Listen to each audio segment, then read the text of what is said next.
the box at the DC headquarters, where preparations are underway to launch a spacecraft. The mission involves sending scientists to space to conduct further experiments on the injected spiders. In the next scene, we see our protagonist, Marci Eyre, a young scientific reporter who covers stories about aliens and other peculiar subjects for her newspaper. While on campus, she meets a so-called UFO-obsessed couple who claim to be aliens. They express discomfort about their lives here and insist they need to return to their planet, Mars. Marci obviously doesn't believe them and starts asking several absurd questions. She also shows them a photo of a secret military facility in the desert and asks if that's where they landed. Upon viewing it closely, the husband is shocked and starts speaking in Russian. He then begins shouting in panic that he doesn't want to go back there. Sounds like these guys' real homeworld is Reddit. Confused by the couple's claims, Marci reports them to her editor. She believes they might have something interesting to tell, which they can cover for their newspaper. However, the editor dismisses them as frauds and sends them away. He then suggests Marci cover the news about the recently launched spacecraft and the experiments on board. However, she feels the story is unimportant, as she doesn't understand why the government would want to experiment with space. How does this character not think that's important? Defying her editor's orders, Marci then sets out with her friends Slick and Jack to investigate the secret facility in the desert. She believes there is something significant there, especially after seeing the couple's fearful reactions and the presence of electric fences surrounding the area. Meanwhile, aboard the spacecraft, scientists are injecting something into a spider when their spaceship suddenly gets caught in a solar eclipse. Soon after, all the systems begin to fail, terrifying the astronauts. One of them switches the engine to automatic and runs for his life. The spacecraft then crashes near the facility where Marci and her friends are investigating. This terrifies them for a bit, but then they get curious and head towards the crash site. They soon come across the corpses of the crew members, with their bodies horribly disfigured and their skin damaged by some unknown infection. They also see an astronaut with half of his face distorted, but still breathing. The trio tries their best to help him, but to no avail. Suddenly, they discover that the captain of the spacecraft is still alive, but before they can help him, government officials and scientists arrive at the site. This prompts the three friends to quickly hide in a nearby mini cargo. During this time, they witness a spider crawling out of nowhere and laying an egg on the captain's body. It then vanishes out of sight, leaving the trio puzzled. Meanwhile, Gray, the person in charge of the project, along with his assistant, Agent Murphy, enter the spacecraft. The first thing he does is kill one of the scientists, who insists that the surviving captain must be taken to the hospital, not to the lab. As all of this is happening, Murphy accidentally crushes the spider with his boots. He looks at its deformed corpse and decides to take it for research. They then blow up the spacecraft with a bomb to eliminate any evidence. In the next scene, the soldiers unknowingly load the dead bodies in the same truck where Marci, Slick, and Jake are hiding. The entire convoy then heads to an underground lab facility. Upon arriving, the soldiers get busy unloading the bodies, while Marci and her friends escape and hide nearby. They closely watch as the surviving captain is taken inside a lab. The three friends then sneak into a room and become shocked by what they see there. The room contains not only human samples, but also many caged aliens. They discover biohazard labels around, and a person's head preserved in a jar. Marci realizes that if this news gets out, it will cause widespread panic. So, the trio begins taking pictures of everything.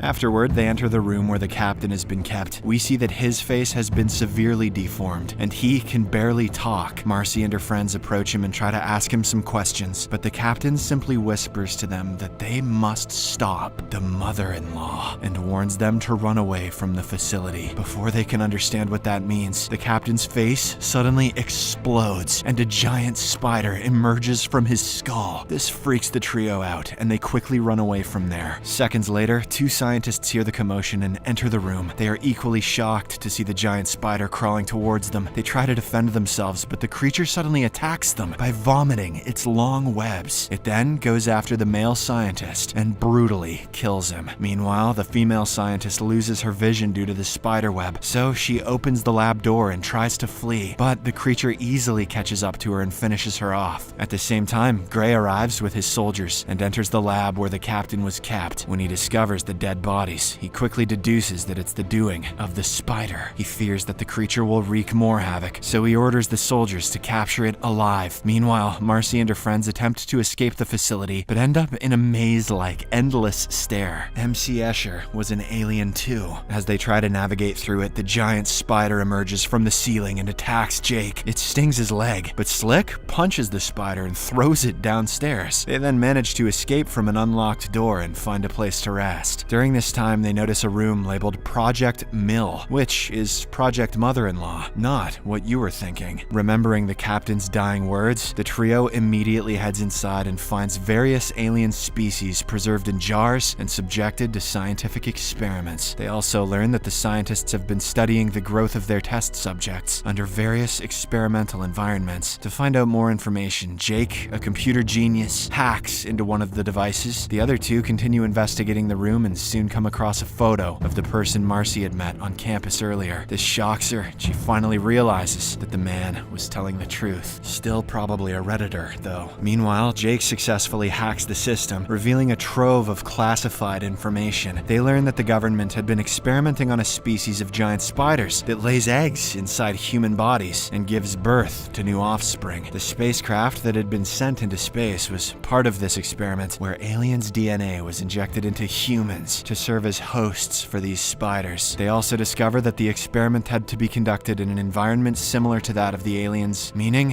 it could only be done in space. That should mean that it can only be done on their homeworld, but we'll let it ride. This movie is dumb as hell. Additionally, they uncover another shocking piece of information. If this spider bites anyone, there is no chance of survival and no known cure. In other words, the mortality rate is 100%. This terrifies the group, especially since Jake has been bitten and his wound is starting to bulge and spread. Realizing that he may die soon, Jake starts to panic and grabs a dissecting instrument. He then storms out of the room to kill the venomous spider for good. But sadly, due to his sudden movement, the infection quickly spreads throughout his body. Marci and Slick chase after him, only to find a trail of blood spread all over the stairs in the corridor. When they see a pool of blood with Jake's glasses and the dissecting instrument, they realize that he is no more. Overcome with grief and fear, Marci and Slick decide to escape using the elevator, but without an access card, it stops midway. They then take the stairs and eventually reach a door. Just as they open it, they come face to face with the giant spider again. Terrified, the duo steps backward, only to fall into a hollow shaft below. They are now trapped in a massive spider's nest filled with endless tangles of web. The aggressive spider, spreading its alien tentacles, then crawls downwards to attack them. Marci manages to untangle herself in the nick of time and proceeds to save her friend. However, Slick appears to be stuck real bad, and there's no way he can be freed. Realizing that he's not living up to his name and that he won't make it, he urges her to run for her life. Marci doesn't want to leave him behind, but she doesn't have any choice either. Therefore, she reluctantly obliges and flees from there with tears in her eyes. In the next scene, we see soldiers trying to find the creature, but it is stealthily killing them one by one, just morbid hard. Amidst the chaos, Agent Murphy sees Marci and stops her. He asks who she is and what she is doing in a restricted area, but Marci doesn't respond to any of his questions and instead starts running away. Murphy pursues her until he catches up, and they engage in a fierce fight. During the struggle, both of them fall into a pool of sauna water. This is when the large spider appears and grabs Murphy by its claws. It is just about to finish him off, but Marci grabs a nearby rod and stabs it in the eyes. The creature screams in pain.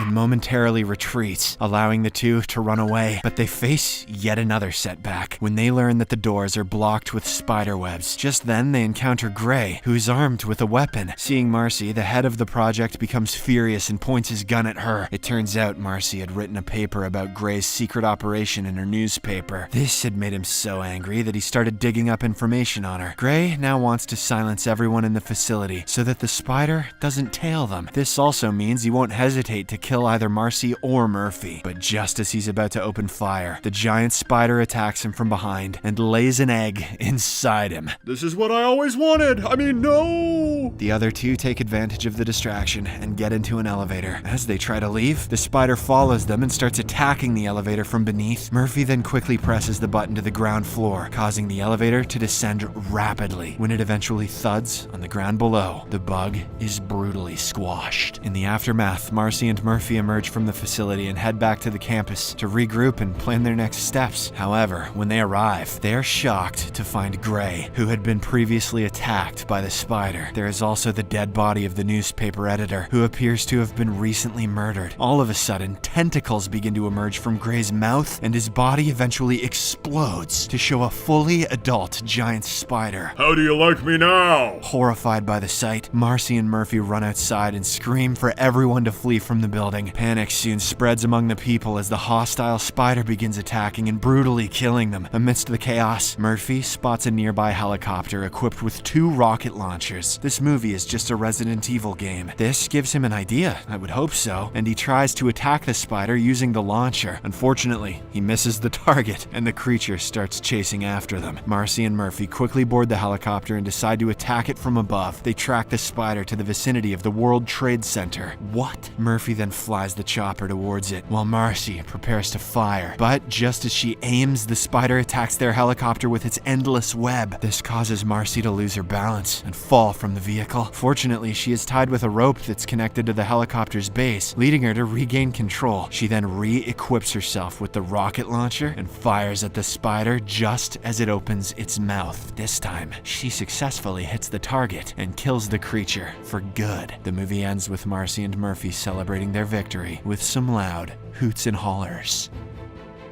Subscribe for more videos like this, turn on notifications, and leave a like to help the channel out. Thank you for watching.